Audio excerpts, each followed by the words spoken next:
الله الرحمن الرحيم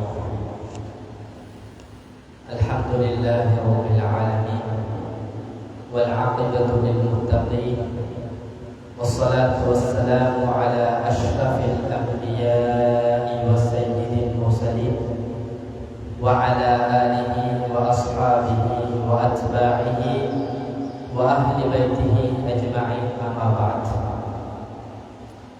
قال الله سبحانه وتعالى في القرآن الكريم: أعوذ بالله من الشيطان الرجيم بسم الله الرحمن الرحيم وإنك لعلى خلق عظيم صدق الله مولانا العظيم.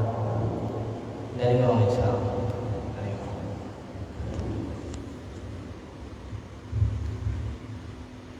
Alhamdulillah, Allah Subhanahu wa Ta'ala கண்மணி நாயகம் ஸல்லல்லாஹு அலைஹி வஸல்லம் அவர்களை இந்த உலகத்திற்கு ரஹ்மத்தாக இரக்கம் காட்டக்கூடியவர்களாக அல்லாஹ் அனுப்பியிருக்கிறான். அந்த அடிப்படையில் ரபியுல் அவ்வல் என்ற மாதத்தை அடிப்படையாக கொண்டு நாள்தோறும் ஒவ்வொரு தலைப்பில் கண்மணி நாயகம் ஸல்லல்லாஹு அலைஹி வஸல்லம் அவர்களை பற்றி தொடராக பேசப்பட்டு கொண்டு இருக்கிறது. அந்த அடிப்படையில் இன்று எனக்கு தரப்பட்டுள்ள தலைப்பு கண்மணி நாயகம் ஸல்லல்லாஹு அலைஹி வஸல்லம் அவர்களுடைய நற்குணத்தை பற்றி கொஞ்சம் பேசலாம் என நினைக்கிறேன். அன்புக்குரிய அல்லாஹ்வின் நல்லடியார்களே, அல்லாஹ் சுப்ஹானஹு வ தஆலா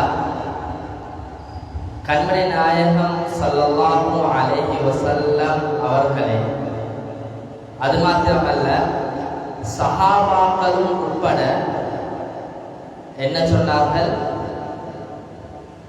கண்மணி நாயகம் ஸல்லல்லாஹு அலைஹி வஸல்லம் அவர்கள் உயர்ந்த மேலான குணமுடையவர். இந்த நற்குணம் என்பது ஸல்லல்லாஹு அலைஹி வஸல்லம் அவர்களுக்கு அவர்களுடைய இயற்கையிலேயே இருந்த ஒரு விடயம். சில விடயம் பயிற்சியின் மூலமாக பெற்றுக்கொள்ளலாம், சில விடயங்களை வாசித்து பெற்றுக்கொள்ளலாம். ஆனால் கண்மணி நாயகம் ஸல்லல்லாஹு அலைஹி வஸல்லம் அவர்களுடைய நற்குணம் அவர்கள் பிறந்ததிலிருந்தே அவர்களுக்கு இருந்த ஒன்று. இமாம் திர்மிதி ரஹிமஹுல்லாஹ் சொல்றாங்க, மின் ஜிபில்லதிஹி வ தபீயத்திஹி, அவருடைய இயற்கை சுபாவத்திலேயே ஸல்லல்லாஹு அலைஹி வஸல்லம் அவர்கள் நற்குணமுடையவர்கள். இது அல்லாஹ் அவர்களுக்கு கொடுத்த ஒரு கொடை. குர்ஆன்ல நாம பார்த்தோம் என்றால் சூரத்துல் துஹால அல்லாஹ் அலம் யஜிதிக யதீமன் ஃபஆவா வவஜதக ضالًا ஃபஹதா வவஜதக ஆயிலன் ஃபஅக்னா. நபியே, நீங்க தேவையுள்ளவர்களாக இருந்தீங்கன்னா உங்களை தேவையற்றவராக ஆக்கினோம், நீங்க ஏழையாக இருந்தீங்க. இப்படி அல்லாஹ் சில விடயங்களை அல்லாஹ் சொல்றாங்க, நீங்க இப்படி இருந்தீங்க நாங்கள் உங்களை இப்படி ஆகும். ஆனால் அல்லாஹ் குர்ஆன்ல எங்கேயாவது நபியே நீங்க மோசமான குணமுடையவராக இருந்தீங்க, நாங்க உங்களை நற்குணமுடையவர்களாக ஆக்கினோம் என்பதாக சொல்லியிருக்கிறாங்க? எங்கேயுமே சொல்லி. ஏனென்றால் ஸல்லல்லாஹு அலைஹி வஸல்லம் அவர்கள் இயல்புலேயே நற்குணமுடையவர்கள். ஆயிஷா ரலியல்லாஹு அன்ஹா அவங்க என்ன சொன்னாங்க? கான ஹுலுஹு அல் குர்ஆன், நபியருடைய நற்குணம் குர்ஆனாக இருந்தது. நபியருடைய நற்குணம் குர்ஆனாக இருந்தது என்றால் குர்ஆனில் என்ன என்ன நல்ல விடயங்கள் எல்லாம் சொல்லப்பட்டதோ, என்ன என்ன ஏவல்கள் எல்லாம் சொல்லப்பட்டிருக்கிறதோ அனைத்தையும் தங்களுடைய வாழ்க்கையில் எடுத்து நடக்கக்கூடியவர்களாக இருந்தாங்க. என்ன என்ன விடயங்கள் எல்லாம் தடுக்கப்பட்டிருக்கிறதோ குர்ஆன்ல, அது அனைத்தையும் விட்டு விலகக்கூடியவர்களாக இருந்தாங்க. அதனால்தான் ஆயிஷா ரலியல்லாஹு அன்ஹா சொன்னாங்க, நபி அவர்கள் என்றால் குர்ஆன் தான். அன்புக்குரிய அல்லாஹ்வின் நல்லடியார்களே, கண்மணி நாயகம் ஸல்லல்லாஹு அலைஹி வஸல்லம் அவர்களுடைய நற்குணத்தை பற்றி நான் பேசித்தான் அவர் நற்குணமுடையவர் என்பதை நிரூபிக்க அவசியமில்லை. ஏனென்றால் அல்லாஹ்வே சொல்லிட்டான், வஇன்னக நபியே நீங்க லஅலா குலுகின் அதீம், மகத்தான குணமுடையவர், மேலான குணமுடையவர் என்பதாக அல்லாஹ்வே சொல்லிட்டான். நான் சொல்லித்தான் நபி அவர்கள் நற்குணமுடையவர்கள் என்பது உங்களுக்கு தெரிய வேண்டிய அவசியம் இல்லை. எதற்காக இந்த இடத்தில் நபி ஸல்லல்லாஹு அலைஹி வஸல்லம் அவருடைய நற்குணத்தை பற்றி பேசுகிறேன்? எமது வாழ்க்கையில் அந்த நற்குணம் வர வேண்டும். நாங்கள் நற்குணமுடையவர்களாக மாற வேண்டும் என்ற நோக்கத்திற்காகத்தான் இந்த நபி ஸல்லல்லாஹு அலைஹி வஸல்லம் அவருடைய நற்குணம் சம்பந்தமாக பேசப்படுகிறது. ஸல்லல்லாஹு அலைஹி வஸல்லம் அவர்களுடைய உம்மத்தாகிய எமக்கு நற்குணத்தை தூண்டிருக்கிறார். என்ன சொன்னாங்க? ஸல்லல்லாஹு அலைஹி வஸல்லம் அவங்க சொன்னாங்க, ஒரு முஃமின் அவனுடைய நற்குணத்தினால், அவன் ஒரு நற்குணமுடையவனாக இருந்தால், லயுத்ரிகு ஸாயிமல் காயிம், நின்று வணங்கக்கூடிய, இரவெல்லாம் நின்று வணங்கக்கூடிய, பகலெல்லாம் நோன்பு நோக்கக்கூடியவருடைய கூலியை ஒரு நற்குணமுடையவர் அடைந்து கொள்கிறார். ஸல்லல்லாஹு அலைஹி வஸல்லம் சஹாபாக்களிடம் கேட்டாங்க, உங்களை சுவர்க்கத்துக்கு கொண்டு போய் சேர்க்கக்கூடிய ஒரு அமலை சொல்லி தரக்குமா? ஸல்லல்லாஹு அலைஹி வஸல்லம் சொன்னாங்க, தக்வல்லாஹ், அல்லாஹ்வை இறையச்சம் கொள்ளுங்கள், வஹுஸ்னுல் ஹுலுக், நற்குணமாக நடந்து கொள்ளுங்கள். ஒரு மனிதனை சுவர்க்கத்துக்கு கொண்டு போகும். மேலும் ஸல்லல்லாஹு அலைஹி வஸல்லம் அவங்க சொன்னாங்க, இன்ன அஹப்பக்கும் இலைய வ அக்ரபக்கும் மின்னி யௌமல் கியாமah, உங்களில் எனக்கு மிகவும் விருப்பமானவர், வ அக்ரபக்கும் இலைய மின்னி யௌமல் கியாமah, மறுமை நாளில் என்னுடன் மிகவும் நெருக்கமாக இருப்பார். நபி அவங்க 2 பாக்கியங்கள் சொன்னாங்க. எனக்கு மிகவும் விருப்பமானவர், மறுமை நாளில் என்னுடன் மிக நெருக்கமாக இருப்பார். யார்? மஹாசினுஹும் அஹ்லாகா, மிகவும் நற்குணமுடையவர்கள், அழகான நட்புடையவர்கள், மறுமை நாளில் என்னுடன் நெருக்கமாகவும் எனக்கு மிக நேசமானவராகவும் இருப்பார் என்பதாக கண்மணி நாயகம் ஸல்லல்லாஹு அலைஹி வஸல்லம் அவர்கள் சொன்னார். அல்லாஹ் சுப்ஹானஹு வ தஆலா எமக்கு நற்குணமுடைய மனிதராக வாழக்கூடிய பாக்கியத்தை தந்தல் புரிவானார். அந்த அடிப்படையில் நாம் ஹதீஸ் அடிப்படையில் பார்க்கின்ற பொழுது ஏராளமான நற்குணம் சம்பந்தமாக ஹதீஸ்கள் வருகின்றன. ஏராளமான ஹதீஸ்கள். அனைத்து ஹதீஸ்களையும் எமது வாழ்க்கையில் எடுத்து நடக்க முடியுமா என்று கேட்டால் ஒரு சந்தேகமான ஒரு விடயம்தான். அந்த அடிப்படையில் இப்னு அபி ஸைத் அல் கைரவானி என்ற ஒரு இமாம் சொல்கிறார். இந்த இமாம் மாலிகி மத்ஹபில் முக்கியமான ஒரு இமாம். இவருக்கு மாலிகு ஸகீர், சின்ன மாலிக் இமாம் என்பதாக சொல்வார்கள். இவர்கள் சொல்கிறார்கள், நபி ஸல்லல்லாஹு அலைஹி வஸல்லம் கூறிய அந்த ஹதீஸ்களில், பொன்மொழிகளில் முக்கியமான 4 பொன்மொழிகளை அவர், ஒரு மனிதர் அவருடைய வாழ்க்கையில் எடுத்து நடந்தால், அதை ஃபாலோ பண்ணினால் ஒட்டுமொத்த நற்குணமும் அவருக்கு வந்ததாக கணிக்கப்படும். 4 ஹதீஸ்களை அவர் எடுத்து நடந்தால் ஒட்டுமொத்த நற்குணங்களும் அவரிடத்தில் இருக்கிறது, அவர் அதை அந்த கூலியை பெற்றுக்கொள்ளலாம் என்பதாக இந்த இமாம் சொல்கிறார். முதலாவதாக சொல்கிறார், முதலாவது ஹதீஸ், லா யுமினு அஹதுக்கும், அதாவது ஸல்லல்லாஹு அலைஹி வஸல்லம் அவர்கள் சொன்னார்கள், ஃபல்யகுல் கைரன் அவ் லியஸ்முத், நீங்க பேசினா நல்லதை பேசுங்கள் அல்லது வாய் மூடி இருங்கள். இது முதலாவது ஹதீஸ். நீங்கள் பேசினால் நல்லதை பேசுங்கள் அல்லது வாய் மூடி இருங்கள். மன் கான யுமினு பில்லாஹி வல் யௌமில் ஆகிர் ஃபல்யகுல் கைரன் அவ் லியஸ்முத், அல்லாஹ்வை மறுமை நாளை ஈமான் கொண்ட ஒரு நபர் பேசினால் நல்லதை பேசட்டும் அல்லது வாய் மூடி இருக்கட்டும். இது முதலாவது ஹதீஸ். இரண்டாவது ஹதீஸ், மின் ஹுஸ்னி இஸ்லாமில் மர்இ தர்குஹு மா லா யஅனி.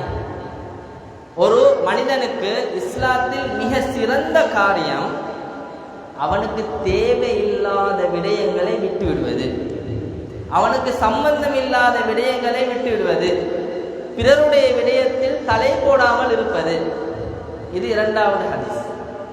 மூன்றாவது ஹதீஸ், ஸல்லல்லாஹு அலைஹி வஸல்லம் அவர்களிடத்தில் ஒரு சஹாபி கேட்டார், யா ரசூலல்லாஹ், எனக்கு வஸீயத் செய்யுங்கள்.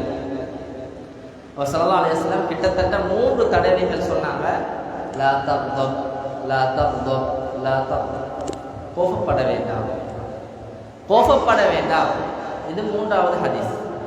நான்காவது ஹதீஸ், ஸல்லல்லாஹு அலைஹி வஸல்லம் அவர்கள் சொன்னார்கள், உங்களில் ஒருவர் பூர்த்தியான ஒரு ஈமான்தாரியாக ஆக மாட்டார். எதுவரைக்கும் என்றால், ஹத்தா யுஹிப்ப லிஅஹீஹி மா யுஹிப்பு லினஃப்ஸிஹி, தனக்கு விரும்புகின்ற ஒன்றை அவரது சகோதரருக்கு விரும்பும் வரை உங்களில் ஒருவர் பூர்த்தியான முஃமினாக ஆக மாட்டார். தனக்கு வெறுக்கின்ற ஒன்றை பிறருக்கு வெறுக்கக்கூடியவராகவும், தனக்கு விரும்புகின்ற ஒன்றை பிறருக்கு விரும்பும் வரைக்கும் உங்களில் ஒருவர் பூர்த்தியான ஒரு முஃமினாக ஆக மாட்டார் என்பதாக கண்மணி நாயகம் ஸல்லல்லாஹு அலைஹி வஸல்லம் சொன்னார். இந்த 4 ஹதீஸ்கள் அடிப்படையில் ஒரு மனிதர் அவருடைய வாழ்க்கையை மாற்றிக்கொண்டால் ஒட்டுமொத்த நற்குணமும் அவருடைய வாழ்க்கையில் வந்ததாக கருதப்படும் என்பதாக இப்னு அபீ ஸைத் அல்-கைரவானி ரஹிமஹுல்லாஹ் அவர்கள் சொல்றார்.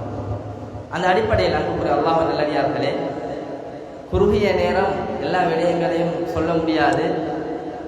இந்த புத்தகத்தை பார்த்தாலே உங்களுக்கு விளங்கும் எப்படியான மாமனிதர் என்பதாக.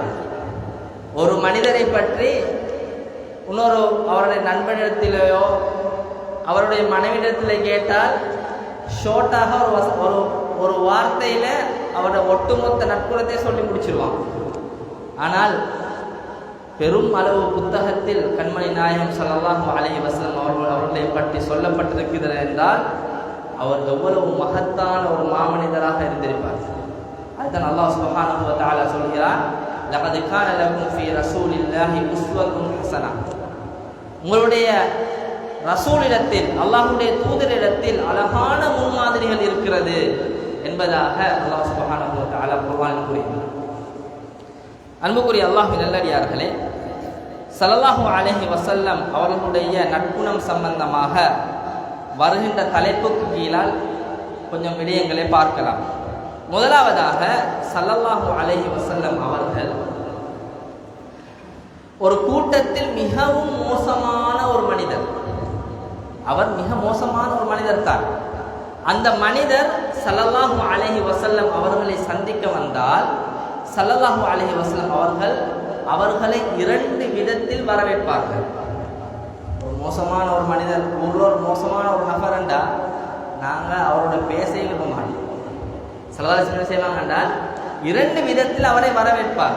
ஒன்று, பிவஜ்ஹிஹி வ ஹதீதிஹி, புன்னகைத்தவராக அவரை வரவேற்பார். அது மாத்திரமல்ல, அவருடன் நல்ல முறையில் உரையாடுவார், நல்ல முறையில் அவரை உபசரிப்பார். இந்த ஹதீஸை அறிவிக்கக்கூடிய அம்ர் இப்னு ஆஸ் ரலியல்லாஹு அன்ஹு அவங்க சொல்றாங்க, ஸல்லல்லாஹு அலைஹி வஸல்லம் அவங்க என்னுடனும் அவ்வாறே நடந்து கொண்டாங்க. நான் ஸல்லல்லாஹு அலைஹி வஸல்லம் அவங்களை சந்திக்க போனேன். ஸல்லல்லாஹு அலைஹி வஸல்லம் அவங்களை என்னை புன்னகைத்தவராக வரவேற்றாங்க, என்னுடன் நல்ல முறையில் நடந்து கொண்டாங்க. எந்த அளவுக்கு அம்ர் இப்னு ஆஸ் ரலியல்லாஹு அன்ஹு சொல்றாங்கண்டா, ஹத்தா வனன்து அன்னி கைருல் கௌம், நான் தான் இந்த சஹாபாக்களிலேயே நான் தான் மிக சிறந்தவர் போல, நான் தான் சிறந்தவரோ, அதனால் தான் ஸல்லல்லாஹு அலைஹி வஸல்லம் அவங்க என்னுடன் இவ்வாறு நடந்து கொள்கிறாரோ என்று நினைக்கும் அளவுக்கு ஸல்லல்லாஹு அலைஹி வஸல்லம் அவர்கள் என்னுடன் நடந்து கொண்டார்கள்.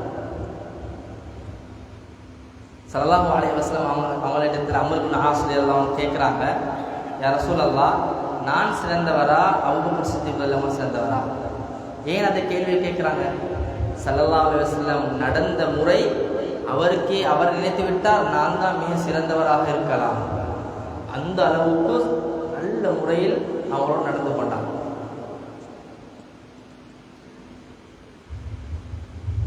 ஸல்லல்லாஹு அலைஹி வஸல்லம் சொன்னாங்க, அபூபக்கர் சித்திக் ரலியல்லாஹு தான் சிறந்தவங்க. மேலதிகமாக கேட்குறாங்க, நான் சிறந்தவரா, உமர் ரலியல்லாஹு சிறந்தவரா, நான் சிறந்தவரா, யாரு உஸ்மான் ரலியல்லாஹு சிறந்தவரா? இப்படி கேட்கின்ற சந்தர்ப்பத்தில் ஸல்லல்லாஹு அலைஹி வஸல்லம் அவங்க சஹாபாக்களுடைய அபூபக்கர் சித்திக் அவங்க சொல்கிறாங்க, உஸ்மான் ரலியல்லாஹு சொல்கிறாங்க, உமர் ரலியல்லாஹு சொல்கிறாங்க. இன்னைக்கு முக்கியமான ஒரு விடயத்தை நாங்கள் கருத்தில் கொள்ளணும். இந்த தலைப்பில் வந்ததால நான் சொல்கிறேன். அம்ர் இப்னு ஆஸ் ரலியல்லாஹு அன்ஹு அவங்க முதலாக கேட்ட கேள்வி, நான் சிறந்தவரா அபூபக்கர் சித்திக் ரலியல்லாஹு சிறந்தவரான்னு கேட்டாங்க. ஏன் அபூபக்கர் சித்திக் ரலியல்லாஹு சிறந்தவர் என்பதாக கேட்கணும்? எத்தனையோ சஹாபாக்கள் இருக்கிறாங்களே, உஸ்மான் ரலியல்லாஹு அலைக்கிறாங்க, உமர் ரலியல்லாஹு அலைக்கிறாங்க, தல்ஹா ரலியல்லாஹு அலைக்கிறாங்க. எல்லாம் இருந்த போதிலும் எதற்காக அபூபக்கர் சித்திக் ரலியல்லாஹு அவர்களை முதலாவதாக கேட்க வேண்டும்?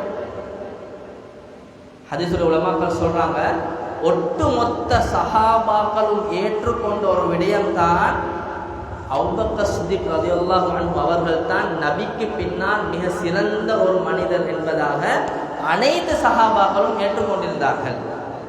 அதனால் தான் அம்ர் இப்னு ஆஸ் ரலியல்லாஹு அவர்கள் உட்பட நான் சிறந்தவரா, அபூபக்கர் சித்திக் ரலியல்லாஹு சிறந்தவரா என்று கேட்டார்.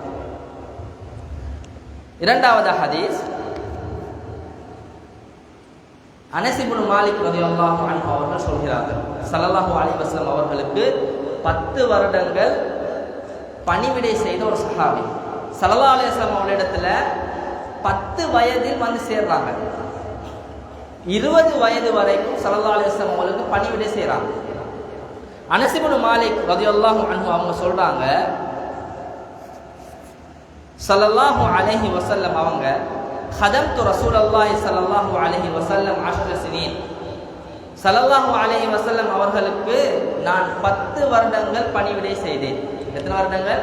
10 வருடங்கள். சொல்றாங்க, ஃபமா கால லீ உஃபின் கத்துன், எனக்கு ஒருபோதும் சீ என்று கூட ஸல்லல்லாஹு சொன்னதில்லை. மேலும் சொல்றாங்க, வமா கால லீ லிஷைஇன் ஸனஅதுஹு லிமா ஸனஅதஹு வலா லிஷைஇன் தரக்துஹு லிமா தரக்தஹு, நான் செய்த ஒரு விடயத்தை எதற்காக நீங்க செஞ்சீங்க, நான் விட்ட ஒரு விடயத்தை எதற்காக நீங்க விட்டீங்க என்பதாக ஸல்லல்லாஹு அலைஹி வஸல்லம் அவர்கள் என்னிடத்தில் கேட்டதே இல்லை. உங்களுக்கு ஒரு கேள்வி வரும், எதற்காக ஸல்லல்லாஹு கேட்கல என்ற ஒரு கேள்வி வரும் தான். ஏன் கேட்கலடா, அது அனைத்துமே அற்பமான விடயங்கள். ஸல்லல்லாஹு அலைஹி வஸல்லம் அவர்கள் அற்பமான விஷயங்களுக்கெல்லாம் கேள்வி கேட்டுக்கொண்டு இருக்க மாட்டாங்க. உதாரணமாக எடுப்போம், அனஸ் இப்னு மாலிக் ரலியல்லாஹு அன்ஹு அவங்க ஒரு ஹராமான செயலை செஞ்சிருந்தா அல்லது ஒரு வாஜிபை விட்டிருந்தா ஸல்லல்லாஹு அலைஹி வஸல்லம் கேட்காம எழுந்திருப்பாங்க? கேட்டிருப்பாங்க. இப்ப ஸல்லல்லாஹு அலைஹி வஸல்லம் எதற்கு கேட்கல? அது அனைத்துமே அற்பமான விடயங்கள். ஸல்லல்லாஹு அலைஹி வஸல்லம் பண்பு அற்பமான விஷயங்கள் எல்லாம் அல்லாஹ் தடுக்காத, அல்லாஹ் வாஜிபாக்காத விடயங்கள் எல்லாம் ஒரு ஆள் செய்தால் இது ஒரு சிறிய தவறு என்றால் அதை நோண்டி கொண்டு இருக்க மாட்டார்கள். இது யார் சொல்றது? ஸல்லல்லாஹு அலைஹி வஸல்லம் அவர்களுக்கு 10 வருடம் பணிவிடை செய்தவர்கள். ஸல்லல்லாஹு அலைஹி வஸல்லம் அவர்கள் நற்குணம் உடையவர்கள் என்று சொன்ன சஹாபாக்கள் எல்லாம் நபி ஸல்லல்லாஹு அலைஹி வஸல்லுக்கு நபிகளோட சேர்ந்து இருந்தவங்க தான். எங்களோட மனைவிட்ட போயிட்டு எங்களை பற்றி கேட்டால் எங்களோட லாயக்கு விளங்கும். எங்களுக்கு கீழால வேலை செய்கிறாங்கள்ட்ட போயிட்டு எங்களை பற்றி கேட்டால் எங்களோட நிலைமை விளங்கும். அனஸ் இப்னு மாலிக் ரலியல்லாஹு அன்ஹு அவங்க 10 வயது பொடியன், சின்ன பையன், உலகத்திலேயே மகத்தான ஒரு மனிதர். டொனால்ட் ட்ரம்ப் அளவு ஒப்பிடுமா? அதை விட மகத்தானவர். அப்படியான ஒரு ரசூலுக்கு பணிவிடை செய்கின்றார் என்றால் எந்த அளவுக்கு அஹ்லாக்காக அந்த சின்ன பையனுடன் நடந்து கொண்டிருப்பார். அனஸ் இப்னு மாலிக் ரலியல்லாஹு அன்ஹு ஸல்லல்லாஹு அலைஹி வஸல்லம் அவங்களுக்கு கொடுக்கக்கூடிய சர்டிஃபிகேட் என்ன தெரியுமா? சொல்றாங்க, வகான அஹ்ஸனன் நாஸி குல்கா. அனஸ் இப்னு மாலிக் ரலியல்லாஹு சொல்றாங்க, நபி அவர்கள் மிகவும் நற்குணமுடையவர்கள் என்பதாக சொல்றாங்க. ஸல்லல்லாஹு அலைஹி வஸல்லம் அவர்களை பற்றி சொல்லும்போது சொல்றாங்க, ஹைருக்கும் ஹைருக்கும் லி அஹ்லிஹி வ அன ஹைரும் லி அஹ்லி. உங்களில் சிறந்தவர் அவருடைய மனைவிமாருக்கு மிகவும் சிறந்தவர் தான். மனைவி என்னுடைய ஹஸ்பண்ட் நல்ல மனிதர், சாலிகான மனிதர், நல்ல நற்குணமுடையவர் என்று சொன்னால் அவர் நல்ல மனிதர் தான். சலசம் சொன்னாங்க, நான் எனது மனைவிமார்களுக்கு நான் சிறந்தவர் என்பதாக சொன்னாங்க.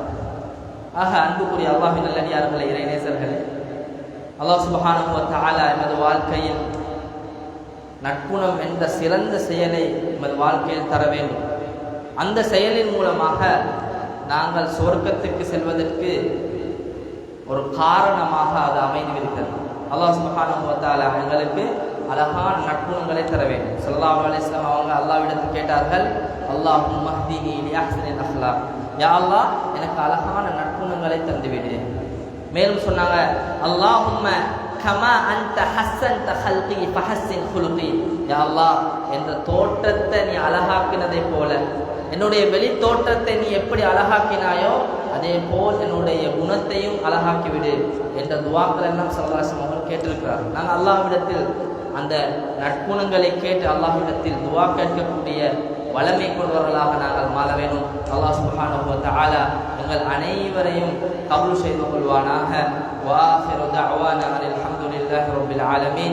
سبحان الله وبحمده، سبحانك اللهم وبحمدك، أشهد أن لا إله إلا أنت، أستغفرك وأتوب إليك.